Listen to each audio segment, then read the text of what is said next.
Hoje a gente vai mergulhar num mundo que é simplesmente incrível e que muita gente nem sabe que existe.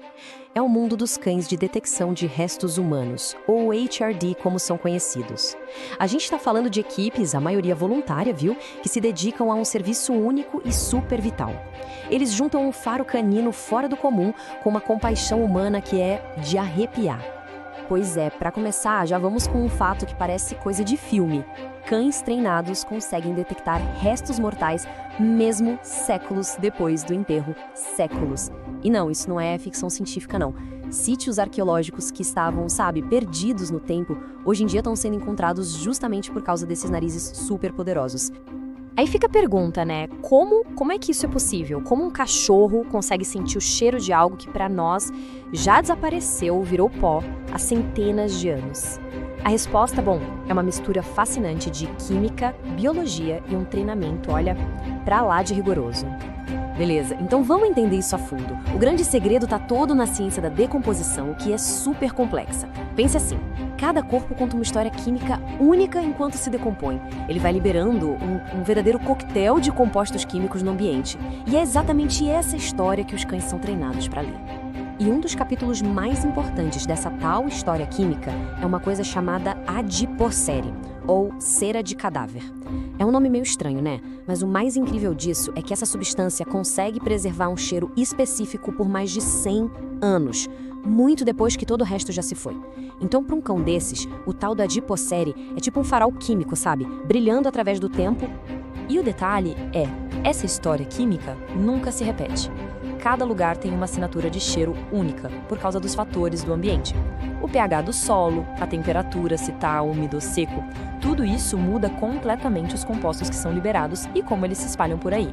Então, o trabalho do cachorro não é só achar um cheiro, é decifrar uma paisagem inteira de odores, uma coisa super complexa.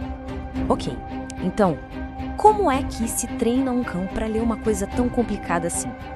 Bom, o processo de treinamento é tão fascinante quanto a própria ciência por trás disso. E já adianto, envolve uns materiais que, olha, podem surpreender bastante. O treinamento tem que ser preciso, né? Cirúrgico. Por isso, eles usam fontes de cheiro reais e, claro, tudo obtido de forma ética e legal. A gente está falando de coisas como placentas humanas doadas, dentes doados, até solo contaminado de locais onde já houve recuperação de corpos. Cada um desses itens ensina ao cão uma parte diferente daquele cheiro inconfundível da decomposição humana. E para coletar esses materiais de treino, nossa, é um procedimento quase cirúrgico. É tudo feito com luva estéril, pinça, tudo no maior cuidado. A ideia é garantir que o cachorro aprenda somente o cheiro-alvo, sem nenhuma contaminação.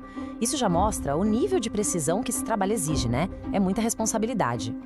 Mas, talvez a parte mais difícil e mais crucial do treinamento seja o que eles chamam de proofing, que é basicamente um teste de distração.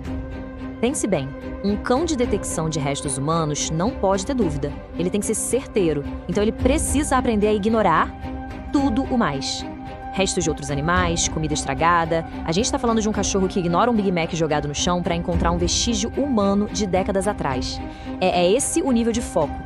Bom, depois de todo esse treinamento, essas equipes vão para campo. E elas enfrentam alguns dos ambientes mais desafiadores que existem. Então, vamos ver como tudo isso funciona na prática.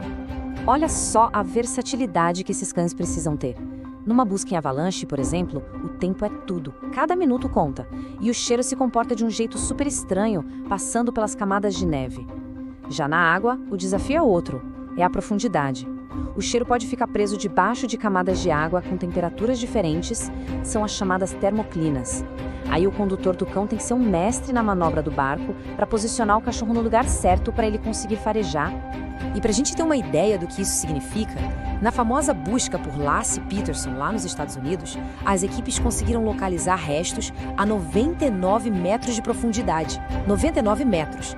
Imagina só a pressão, a temperatura da água, a imensidão de um reservatório. É um feito que beira o impossível, de verdade. Mas sabe, além de toda essa ciência, de toda a técnica, tem um propósito muito humano por trás de tudo isso. É o que move essas equipes. E o ponto principal é que o trabalho delas, no fim das contas, não é sobre a morte, é sobre os vivos. São histórias tristes como essa que motivam os voluntários. A incerteza, aquele vazio de não saber o que aconteceu, é uma dor que não dá nem para imaginar para as famílias. E a missão dessas equipes é justamente essa: transformar essa angústia, essa incerteza em um ponto final, em um encerramento. Não importa o quão difícil seja a busca. E às vezes o impacto deles vai muito além de só encontrar alguém. Esse relato de um dos condutores é de uma força incrível. No meio de tanta dor, de tanta perda, a simples presença de uma cachorrinha, a Lucy, conseguiu oferecer um conforto, um alívio físico e emocional que palavra nenhuma conseguiria dar. Eles não encontram apenas quem se foi, eles ajudam a consolar quem ficou. E tudo isso nos leva a um pensamento final sobre o verdadeiro valor desse trabalho. Tem um poema escrito depois da devastação do furacão Katrina que eu acho que resume tudo de uma forma perfeita. No meio de desastres, de tragédias gigantescas, o trabalho dessas equipes de cães é, acima de tudo, um ato de profunda humanidade. Eles não podem apagar a dor, isso é impossível, mas eles podem oferecer um último ato de dignidade, de respeito. Eles conseguem, como diz o poema, salvar uma tristeza da massa de tristezas. E ao fazerem isso, eles trazem um corpo e um pouquinho de paz de volta para casa.